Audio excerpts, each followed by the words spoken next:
Kita awali dengan informasi pertama. Saudara, 57 pengungsi Rohingya yang ditampung sementara di tenda yang didirikan di lingkungan kantor Bupati Aceh Barat berembes dan tergenang air saat diguyur hujan.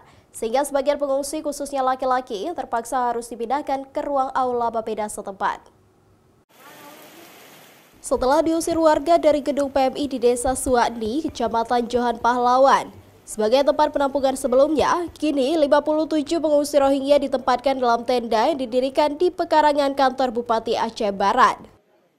Akibat diguyur hujan, kondisi tenda yang mereka tempati mulai berembes dan tergenang air, sehingga sebagian pengungsi Rohingya khususnya untuk malam ini dipindahkan ke aula Bapeda. Meski sempat terjadi penolakan sebelumnya, namun tak sedikit juga ada warga Aceh Barat yang berempati sesama Muslim dan demi kemanusiaan, mulai menyalurkan kebutuhan pengungsi seperti makanan buka puasa dan pakaian. Baik, pertama kita paham bahwa sebenarnya ada pro kontra soal keberadaan Rohingya.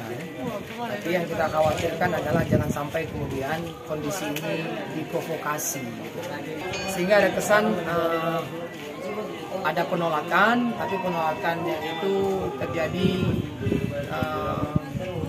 menimbulkan kesan tidak manusiawi, yang itu kan juga mencoreng kesan bahwa masyarakat ini masyarakat yang beradab.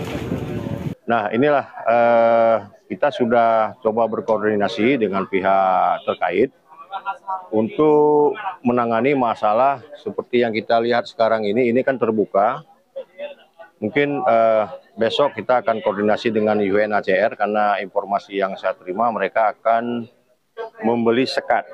Tapi karena tadi ada rakor dengan Forkopimda, mungkin itu akan terpending mungkin sampai besok pagi kita lihat hasilnya.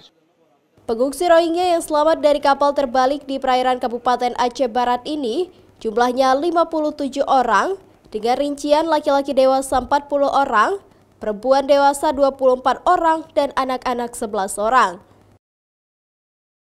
Raja Umar, Arif Fahmi, Kompas TV, Aceh Barat.